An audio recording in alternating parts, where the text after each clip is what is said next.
Die Mount Richmore Lifestyle Village Estate is 'n landgoed wat alles in een aanbied. Dit sluit in behuising en 'n veilige sekuriteitsomheinde landgoed met skole, 'n hospitaal, mediese sentrum, winkelkompleks en restaurante, alles in een leefstyl met veiligheid.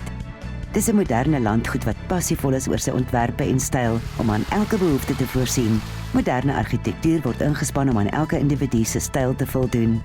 Mount Richmore is nie net 'n sekuriteitslandgoed nie, maar bied letterlik alles in een. Hier kan jy bly, werk, jou inkopies doen, ontspan en die kinders kan skool gaan, alles in een leefstylkompleks. Vandaar die lese waar jy kan leef in styl.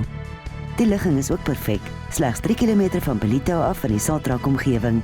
Dit was 'n 188 hektaar suikerplaas wat van die Hewletts familie gekoop is en in 2006 het hulle begin bou aan wat vandag een van die gesogte leefstylareas aan die Noordkus is. Mount Richmore Lifestyle Village Estate is slegs 25 minute se ry van Durban af en 15 minute weg van die nuwe King Shaka lughawe. Buiten dat die see net 'n klipgooi weg is die St. Lucia Vleilandpark en die Giglewe-Umfolozi Wildreservaat ook naby.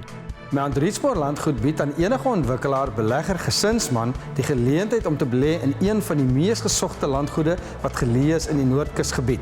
Hierdie beleggingsgeleentheid bied die eienaar 'n geleentheid om vanaf sy huis te werk, sy inkope te doen, waar sy kinders veilig kan skool gaan.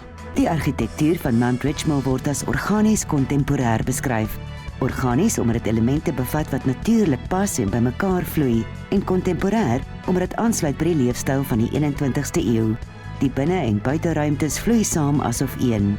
Wanneer alles voltooi is, sal Mount Richmore spog met nie net residensiële geboue nie, maar ook kantore, 'n volle winkelsentrum, 'n lodge en 'n tramdiens. Die Curro privaatskool is reeds in volle swang.